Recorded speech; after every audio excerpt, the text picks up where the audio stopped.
What could change in your life if you develop as a better communicator?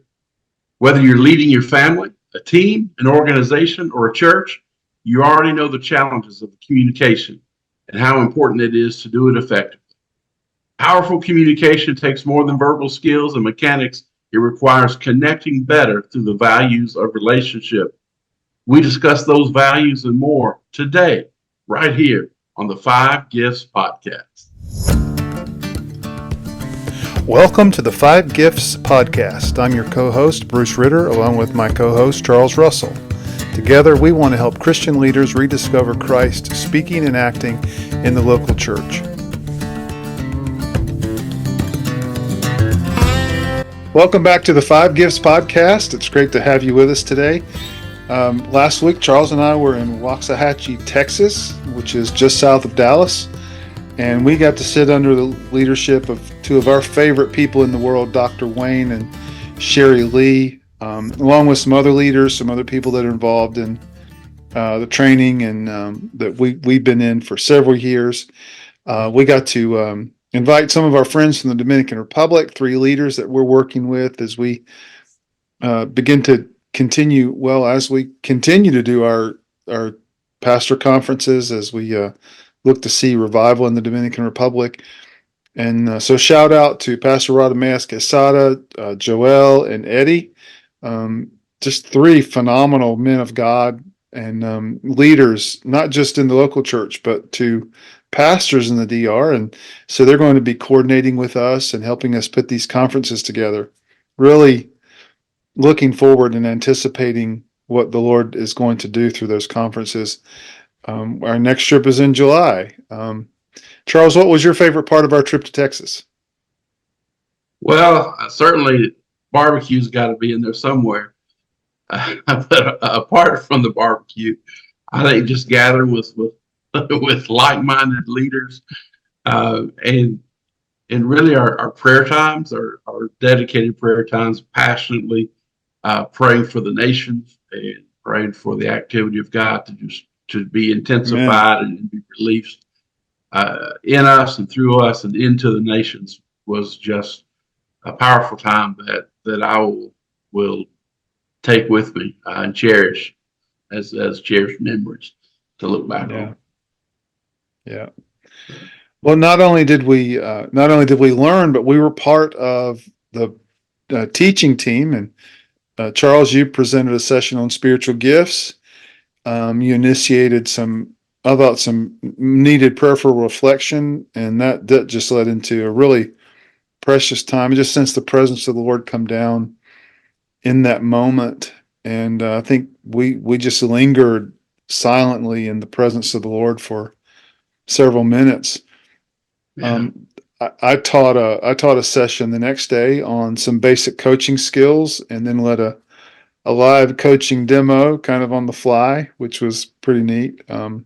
And you did a phenomenal job. Well, that's debatable. But it was fun. And I thought it was a good exercise for other people to reflect on and see how coaching works and what, the developing leaders and, anyway.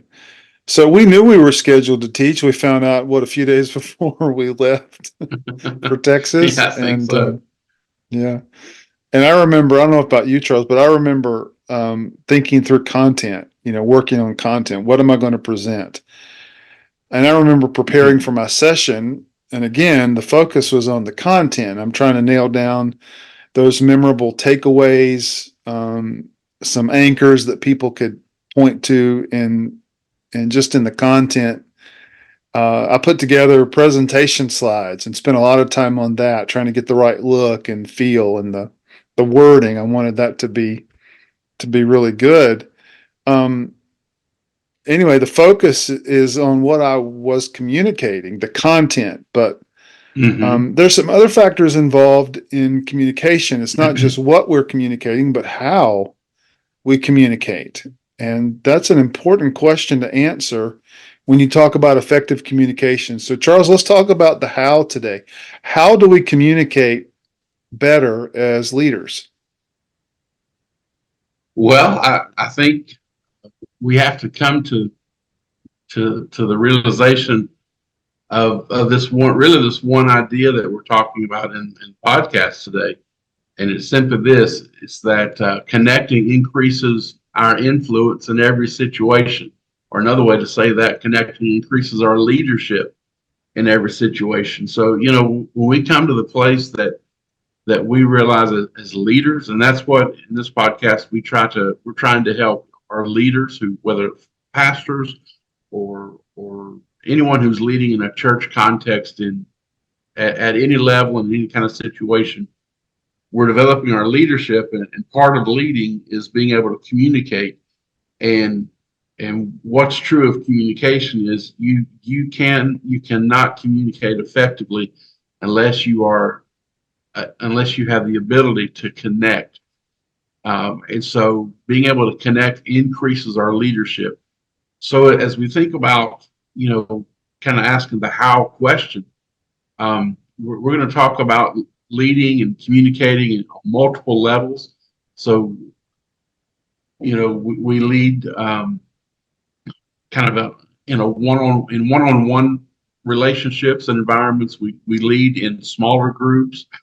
Also, we lead and we communicate, and we have to connect in a larger group settings, maybe from stages, if you will. And so as we're thinking about those multiple levels, and our premise is that connecting increases our influence or our leadership in every situation. We have a leadership presence in each of those arenas. So some questions maybe to begin to ask ourselves would be, how could things change at work or in the office or in the church if I was better able to connect with a supervisor or with my colleagues, with the staff, with my peers? How could that work environment get better? How could it improve? Thinking along the lines of personal relationships, how could my personal relationships be different? How could they improve and get better if I was better able to connect with other people? And then maybe a third question to think on, reflect, and ponder is, if you're in a relationship, maybe you're in a marriage, husband and wife, or possibly raising a family, children are introduced now into that dynamic of the relational dynamic, or maybe you're in a dating relationship.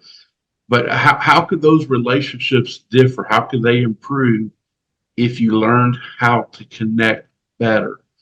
And so just some questions to consider. We're wanting to add value to people's life. That's why we're asking the question. We're talking around this idea of connecting, not just communicating. Listen, anybody can talk. Anybody can disseminate information. But what we're talking specifically about today is being able to make connections with people. Again, whether it be with a large group speaking from a stage, or speaking in a small relational environment, a small group of people, or communicating in a one-on-one relationship, the ability to connect, to make connections, will multiply, not just increase, but will multiply your influence or your leadership in each of those three arenas in every situation. Charles, when we talk about communication, you bring up some excellent points, and I'm thinking, as a leader, communication is a must, and especially in the church, as Christian leaders, as pastors, evangelists. If you're a departmental leader, you have a staff you communicate with, and all throughout church history, Christian history, the Bible, there's a premium on communication, whether it's the passing down of the oral tradition to the ministry of the prophet to the ministry of Jesus, on down through the writing of the epistles and the communication and expansion of the gospel. communication is a premium, and we say it time and time again that one of the burdens of the apostolic leader is that premium on relationship, because relationship is the vehicle for effective communication. So, talk us through how we really communicate with others better. Well, again, just thinking through some foundational truths or keys. Number one would be connecting can make you, or it can break you. You bring up this idea about the apostolic leader. Again, our understanding and our foundation in talking about the apostolic in this podcast is not from a title. We're not giving certificates or titles away. We're not conferring. We're not telling anyone you are the apostle. We're talking about the function of the apostolic gift. So the function of that gift is the apostolic gift initiates. It acts first. It goes first. And so as the apostolic leader begins to initiate change or begins to initiate leadership within the church, in differing contexts and environments, connection becomes critical. It can make or it can break your leadership. If an apostolic leader through overall, I'll say the vehicle, but I think the better word is if the apostolic leader over a bridge of relationships can make connections with the people that he or she is called to lead, then those connections can really make or break the apostolic leader in leading change, in leading new initiatives, in starting new ministries within the church. It is those connections that become critical to the apostolic leader's communication. And so if there are no connections when he or she is communicating, then I think what they will quickly discover is there are a lot of roadblocks. There are a lot of hazards in the pathway. There are a lot of detours that are going to have to be made. It's going to be a bumpy road for the leader who's trying to lead and has not been able to make connections in their communication. So connection can make or break you. Communicating better with others, you begin to realize, all right, making connections is key. So I began to really spend time and energy and resources on making connections. It's not just enough to pull the bullhorn out and just begin to declare this is what we're doing and this is where we're going. You've got to have connections in the mix. Connections, because those connections that you made, they'll begin to raise their voice as well. And now it's not just you communicating, it's the team that you're building through connections that helps you to lead, helps you to influence as they raise their voice with you. That goes in line with the next one, which would be connecting is crucial for leaders. I'm convinced that you just can't lead without connections. Obviously, we hear a lot about leaders have to communicate, but I would say it's deeper than that. Leaders have to connect. And again, whether you're pastoring the church or you're teaching a Sunday school class or you're facilitating a small group, wherever it is that you're leading and that you're working in the church context, it's critical, it's crucial for you to not just to communicate, but to make connections inside of those communications. And so next one, connection helps in every area of your life. Again, we've laid out kind of these three areas that we're leading in, we're communicating in, that we need to be connecting in. There's the next one will be just a desire. There should be on the leader's part a desire to make connections. If you're in your communication, leader, if all that you're doing, if your only desire is to check the box that yes, I've communicated today, your leadership is going to struggle. But if there is a desire within you to connect with individuals and with people, um, I think it brings a level of authenticity and sincerity in our communication, which leads to making connections. And then last would just be the courage to change. This helps us to communicate better with others, to make connection with others. Courage to change. And what I simply mean by that is that communication is constantly evolving and it's changing. And so what may have worked 10 years ago in my communication patterns may not work today. There could be, certainly there are foundational principles, but there may be methods and ways in which to communicate that change over time. I have to be willing to change so that I can make connections. Just a real quick example of that in our missions work, we had to go through a process called itineration where we had to raise our budget, and so that became our full-time job during the itineration process. And there was a lot of communication, that had to take place, and then a lot of connection that needed to take place. And so my thinking, again, I pastored for 26 years before stepping into missions work, and so I'm thinking kind of the old-fashioned, old-school way. Just I'm going to have to pick up the phone and make a lot of phone calls, but what I discovered is that at least in my observation, in our itineration, was that pastors and decision makers and leaders would rather be communicated with through text or through like direct messaging. And so I made very few phone calls, and the phone calls that I made went unanswered or excuse me, or unreturned. But my greatest point of communication, my greatest point of connection rather, was by communicating through text or through direct messaging. And so I was surprised by that at first, but I had to be willing to make the change. And so, and as I've talked to other missionaries, they found that same pattern to be true. So there has to be a courage to change my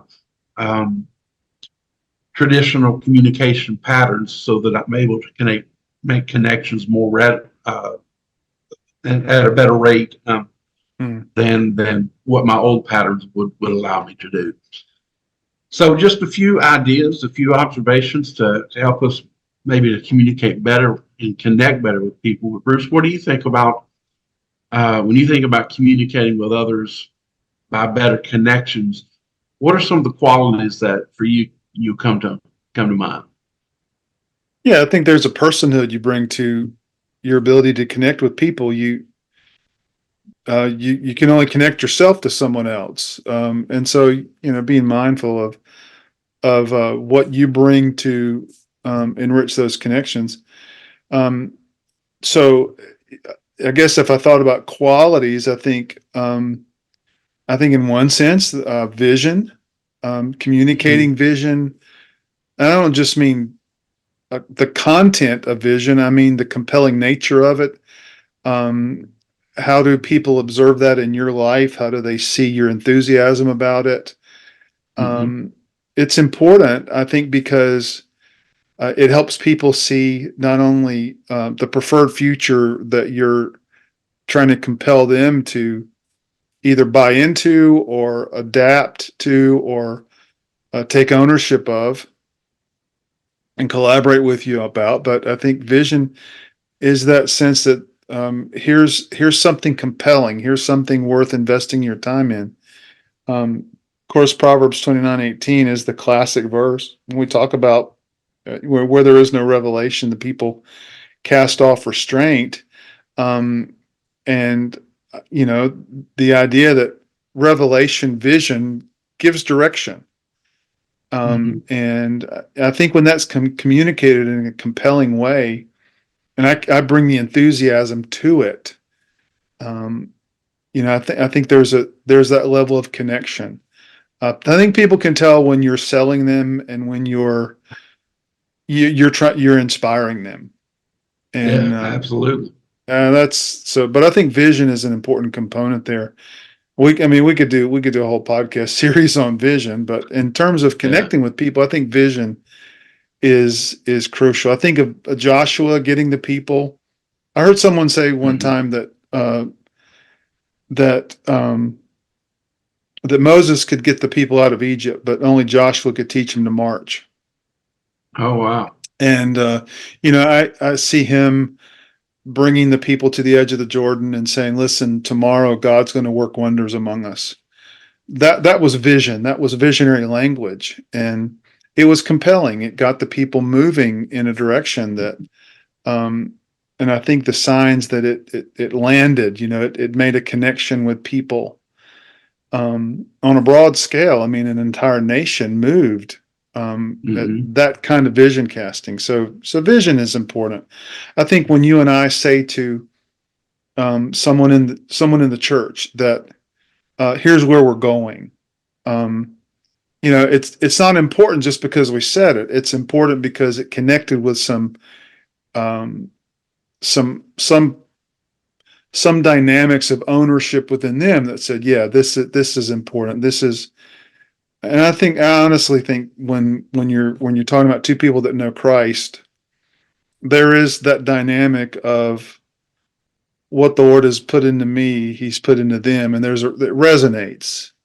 Hmm. Yeah. And so I think vision is what connects Okay. um, that parts of me to those parts of you that says, yeah, this is where we need to go. And Hmm. um, so obviously vision. I think another one is probably the ability uh, to create consensus, or Okay. maybe a better term is building consensus. Hmm. The idea that we're going to collaborate together, we're going to share the journey, we're going to work in the patterns um, of agreement. It's not just going to be a top down, it's my way or the highway. Connection Yeah. says, I need your agreement in this. I need your participation in this. It's about defining roles for people. It's Hmm. about awakening them to what they bring to the table. So consensus building. I think of Nehemiah when he's going around the wall of Jerusalem, and he sees the need, but I think he's also able to communicate that this is not something that we're going to do on my leadership or the resources from the king of Persia. We're going to do this because we work together and we see our value in what we can accomplish together. And I think consensus building is huge. It means that we have to make some agreements. We have to make on some level, we have to make compromise. But at the same time, I think that level of connection is what brings the energy of other people you know, uh, into the vision. And so Hmm. that's an obvious one for me. Now, a third area that I think of, and I think this is probably more important than I even like to give it credence, but it's Uh-huh. huge, and that is charisma. Now, well, Oh, okay. Wow. I don't mean the charismatic nature of how we practice our faith. I'm not talking about that Uh-huh. specifically, but I think there is maybe a winsomeness, a factor of that I am giving energy through my personality and my attention that I give to other people. And honestly, I think John Maxwell's writings have helped me understand that better as a leader. Uh-huh. That charisma is that ability to be a there you are focused person. Okay. My nature is to walk into a room and say, oh my gosh, I'm here and people are going to see me, and you know, but the there you are person is the person that walks in the room and immediately places value on other people. So charisma really has less to do with you and more Hmm. to do with how people perceive that you see them. Yeah. Um, and so there's some keys in developing charisma. I think being more concerned about making others feel important, Hmm. valued, uh, making making it clear that you see the gifts in them, you see value in them. Um, I think I think with that there's an ability um, to not be the one that's doing all the talking, but doing a lot of listening. Yeah. Uh, the idea that I'm not just being the one who's telling everyone how to do it, but I'm listening to their values. I'm taking an interest in their passions. I want to know their thoughts. I want to I want to get them to emote and talk about um, what they care about. Hmm. I think it's looking for body language in people. I think when people see that you respond to their energy, I think that's a character of charisma, and I think it's something we can develop. And we're doing this podcast to talk about developing these skills, and these are not just things that are in you by nature. They're things that you do intentionally. They take that intentional focus of being a leader with people, um, developing an emotional intelligence. We talk about your EQ, learning to regulate your emotions and not letting your emotions kind of rule your thought processes, but rather, um, letting people know that you're a steady person. You're not often rattled. Um, Hmm. yeah, I think we've talked about vision, but I think that's one of the factors of a charismatic person. They have a sense of purpose, Yeah. and they communicate that. They're not afraid to talk about what they believe. They're not afraid to talk about what they're passionate about. And I think that gives a confidence in people to say, okay, this is what they're about. Hmm. I know that they have clearly stated this is where they're going. They're not just a driven person, but they have a sense of purpose and conviction about it. And there's a Yeah. genuineness in that. And I think probably another area of charisma, and it kind of leads to a fourth point, but I think charismatic person is a focused person. Hmm. Um, and that focus um, has a way of not only telling people what you're about, but it can give them a platform of relationship with you. And so I say that leads to another point is that I think when someone sees that you're not just talking a good game, but that your life is oriented about that, then they see some integrity.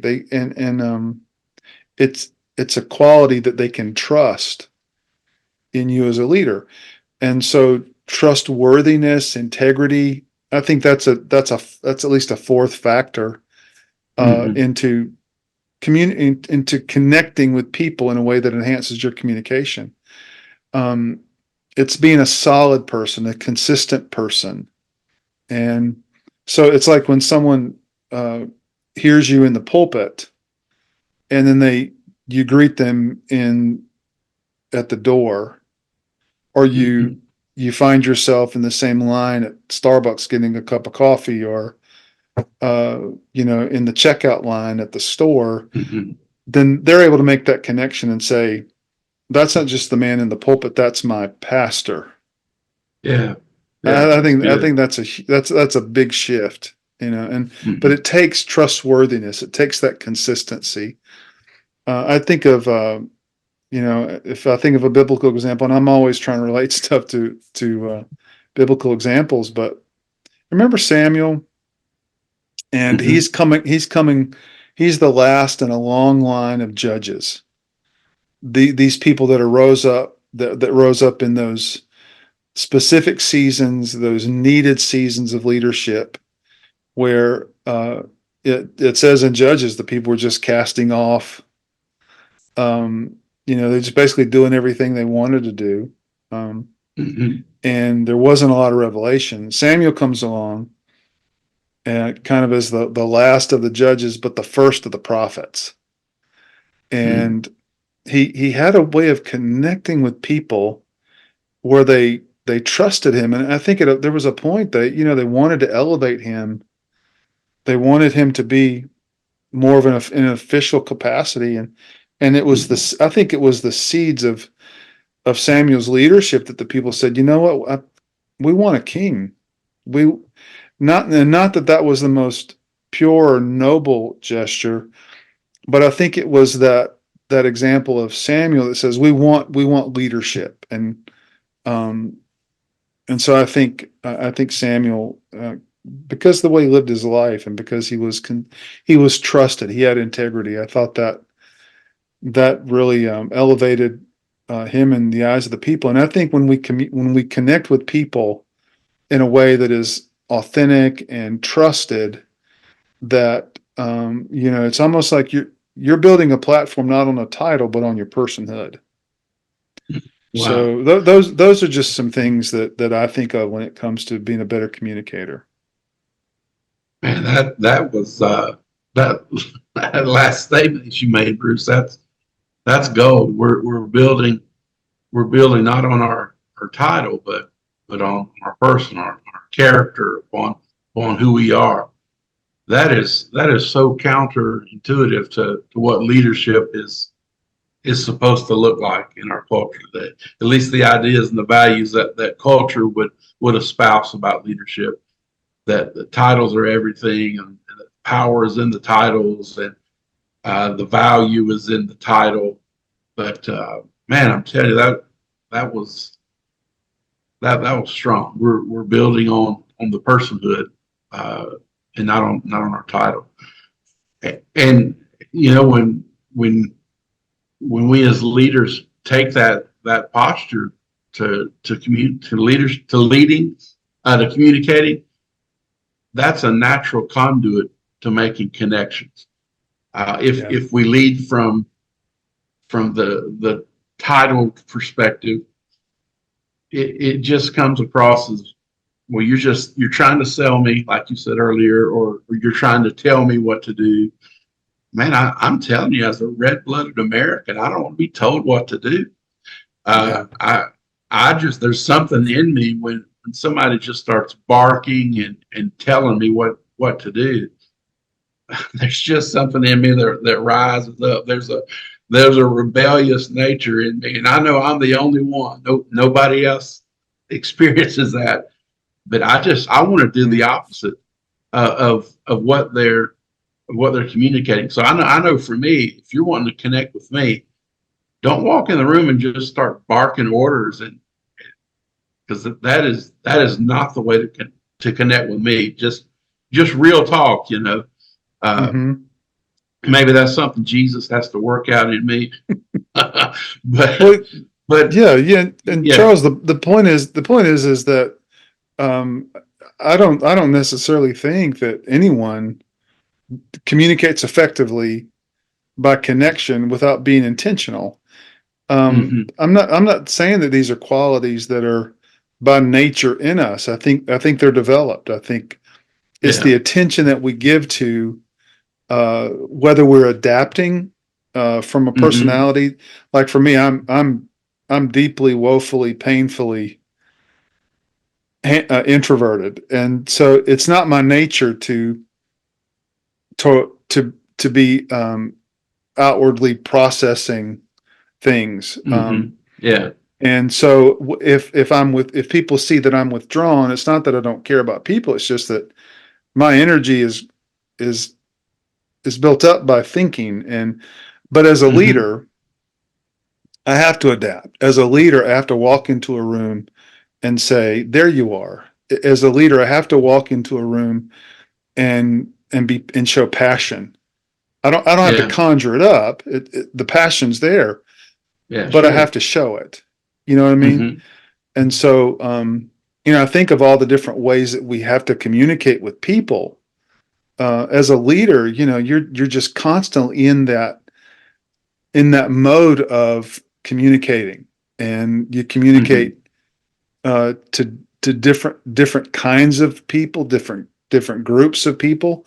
So, Charles, what are some of the factors you see in connection with groups of people that make for better communication? Well, when we began to talk about groups of people, let me back up and just talk about the one-on-one dynamic first, uh, because we're going to communicate one-on-one, and in fact, it's been said that 80 to 90% of connecting occurs one-on-one, and that for me, that's a hard reality to deal with, because I just think I'm a much better communicator and connector from stage than I am a conversationalist. So I've really, the last several years, I've really worked on this and really tried to improve my skill set in connecting one on one. So because it's critical we learn how to connect in this kind of private conversation, one on one dynamic. And as we learn how to connect one on one, those are principles that transfer to the small group and then to the larger group Mm-hmm. environment. So as leaders, as we strive to make connections, we do this better one on one through a few ways. Number one, talk more about the other person and less about yourself. Imagine that Mm. uh, that people actually have something to say. So leaders value the people that you're trying to connect with. Uh, Let them talk, and then in our conversing, talk more about them and less about ourselves. Quit trying to sell yourself, and listen, and talk more about them. Secondly, bring something of value. Things like a helpful story, a quote, maybe a book you've recently read, a website. Here's a great one: a podcast. And we've got it. Bruce and I have a great podcast we could refer to you. It's like the Five Gifts podcast, right? I think it's the name of it. So something what's been helpful and beneficial in your life. What's added value to you? Have those things in your back pocket so that when you're having a one-on-one conversation, you can go to the toolbox and say, hey, you know what? This really impacted my life. You Mm-hmm. may want to try that out and see if it can bring any benefit to yours. Um, at the close of every conversation, here's a powerful question you can ask. Ask if there's something you can do to help them. Mm. So leading and making connections is not always about how can you help me? How can we're having these conversations, we're making connections. We're asking, is there something that I can do to help you? And then here's the key: be sure that you follow through and actually do what it is they ask you to do. So when you ask the question, what can I do to help you? It's a great question to build connections, but then follow through with their response, and what it is that you are committing to help them with. So the Charles, question, yeah. oh, I'm sorry, I didn't mean to interrupt. You're talking about things that I think that help me. I know in coaching, and that is, it's usually one on one, and you're you're trying to make it about them. It's about their agenda. It's about their goals. It's about their own vision, and I think part of making it about them and not about you is being curious, genuinely Hmm. curious. Sure. Yeah. What does this person care about? What are their aspirations in life? What are their goals? What got them up this morning? Things like Hmm. that. And I think if you go in with that mindset, and I think that's maybe one thing that we're implying. We haven't really said it yet, but really connection is a mindset. Yeah, It's absolutely. an kind of it's an orientation, moving out of our world and our agenda into the world of someone else. I Yeah, didn't mean to connection interrupt, but is not at all. That was worth hearing. Man, you've got all the gold nuggets today, Bruce. Connection is a mindset.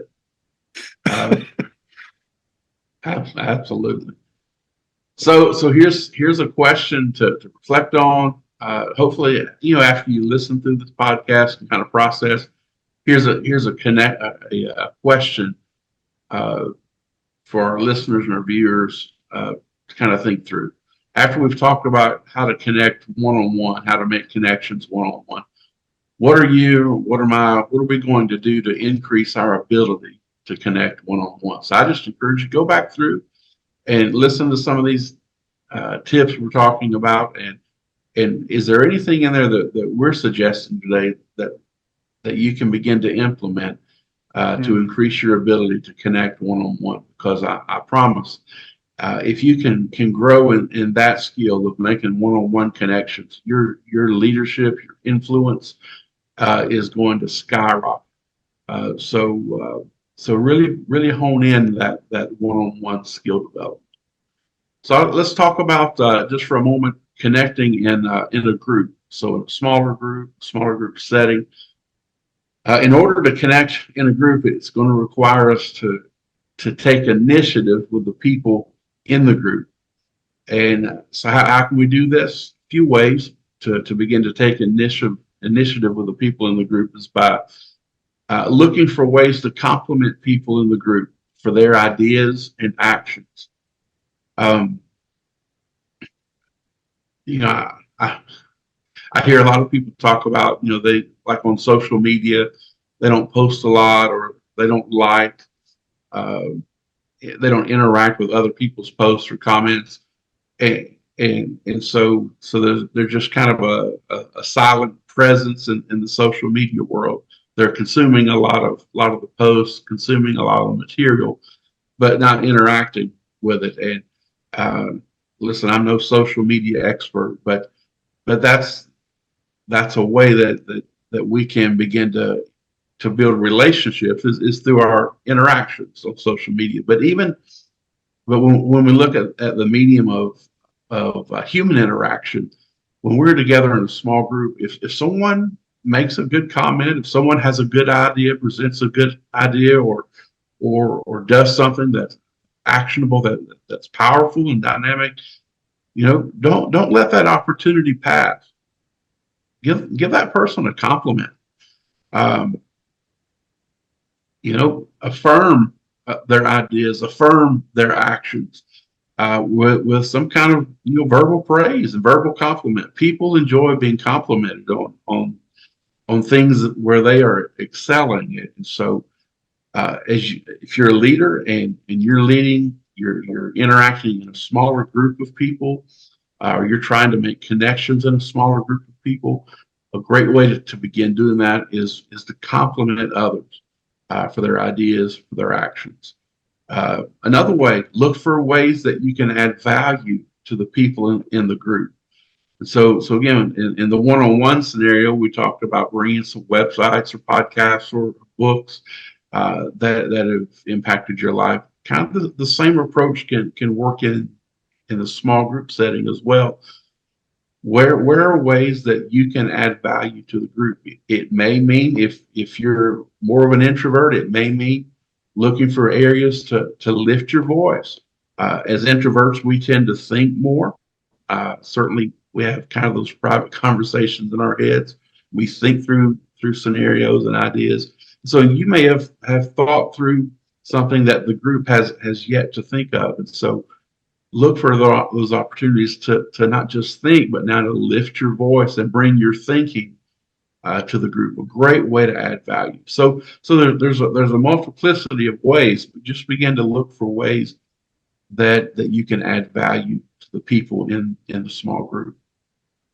uh, Um, Charles, to hear you, talk about that when you're working with a group, I believe when you invite people to share, like with the introvert, when you're giving credence, you recognize that they're thinking and they probably do have something to say, and so you give them permission to say it. I think you're absolutely right. It just adds to their sense of importance to the team. And for example, let's say you're talking to the extrovert who may be giving off all kinds of ideas and thoughts, but they're not refined. When you Hmm. ask them to refine that, and how would they say that in a compelling way, I think you're also giving credence to their value and what they bring to the team when you do that. And so I think those are absolutely important things to remember and communicate in connection, that Hmm. that you're giving, you're adding, you're helping people see the value that they bring to the group or the team. Hmm. Yeah. Yeah. If in the small group environment, if you want to make connection, that's what we're talking about, making connections. Here's a powerful. It's hard to do, but it's very powerful. It's this: don't take credit when the group succeeds, and don't cast blame when it fails. So we're talking about connections, and connections increase our influence or increase our leadership. So don't, when the group succeeds, don't take all the credit. Share the credit. Bring the entire group in on the spoils of victory. And then when it goes sideways, don't cast all the blame on everybody else. Be big enough to accept the lion's share of the blame that goes for that less than stellar result. Another way, find ways to help the group celebrate their successes together. What I've observed in leadership and found over the years is that people have a hard time celebrating. And so if you can be a person who the group has achieved, you know, has succeeded in finding the results that the group set out to do. If you can be a person who helps the group to celebrate, you can make meaningful connections. And we're not talking about points of manipulation here, but we're talking about genuine celebration. Where in those moments of celebration, you can make meaningful connections with people that just continue to lend itself to increased leadership, increased influence. So find ways. Be a person that likes to celebrate. Be a person that likes to party with the group, and let the group find some moments of rejoicing and celebrating in the success that you have shared together. So wrapping up this section here is again another question, as we've talked about different areas of making connections in a smaller group of people. What are you going to do? What can you do to increase your ability to connect in a group? Listen, it's Bruce and my desire, our desire is for you to grow and to increase in your leadership and in your influence. And today we're dealing specifically with communication, and even more specific to that, making connections. We want you to make strong connections in your communication that will amplify your leadership. So take a moment after this podcast and answer that question, reflect on that question. What is it that you can do to increase your ability to connect in a group? And then finally, the third level of connecting would be connecting with an audience. So if you're a person who has the privilege of standing on a stage and sharing a sermon, or teaching lessons, or communicating to a large group of people, here's a few ways to connect with an audience. Number one, share your excitement for being with them. When you get on the stage, public speaking one-on-one, act like you're excited to be there. Don't get up there and let your body language or let your words say things like, well, I would rather be at the larger church down the street, but I'll settle for being here tonight. What a horrible way to communicate, your true excitement about being there. And you don't have to speak a word. Your body language will give you away every time. So, Mhm. so the first point in connecting with an audience, share with them. Be excited to be with them. Tell them how excited you are to be with them in that venue in that moment. Secondly, let them know that you want to add value to them. Not that you haven't come here to tell them what to do. You haven't come here to be the expert in the room and tell them how to run their lives. You've come to serve. You've come to speak in a way that will serve them and that can add value to them. That should be our mindset. That should be the way that we enter into a large speaking engagement, is that we've come to serve. Uh, we've come to add value to this group that is gathered. Another connecting point, let them know how they or their organization or their church adds value to you. How have they as a group, how have they added value to you individually? Those are powerful connecting points. Speak to them, address those areas where this church or where this group has added value to your life. You're building bridges so that you can travel into their lives and that they can travel and have access into your life. So build those bridges or those connecting points. And then here's the question. Got to have a question for this section as well. What are you going to do to increase your ability to connect with an audience? So you can think through some of these things we shared. But again, it's our desire here at the Five Gifts Podcast. We want you to excel at being a connector, because when you do, your leadership, your influence is going to multiply.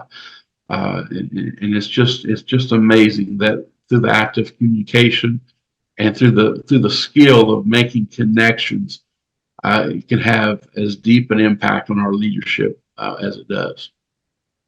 So connect with one-on-one, connect in a small group, and connecting with a larger group.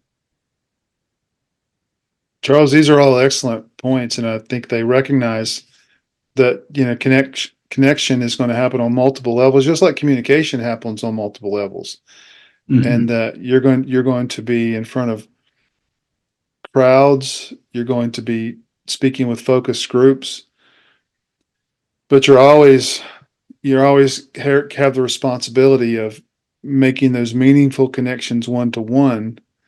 That they build cohesion and they enhance. I think people's sense of not only your message but the direction in which you're taking them as a leader. And what I was interested to see throughout all of our notes is there was no Festivus moments. There was no airing of grievances. There was no feats of strength.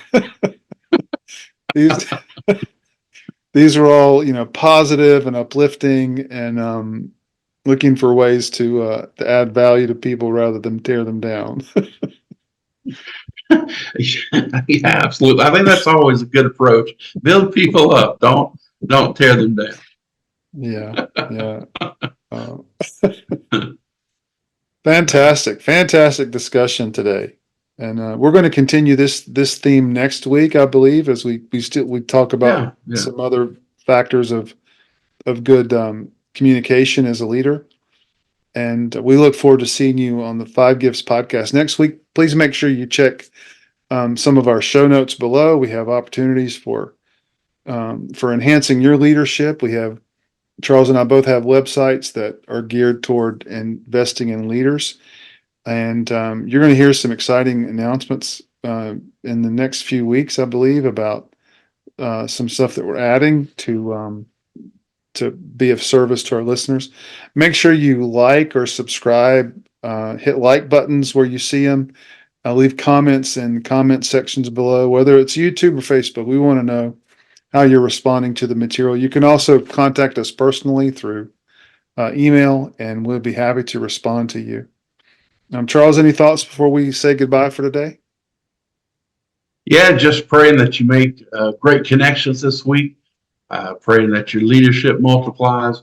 And we're looking forward to seeing you next week right here on the Five Gifts Podcast.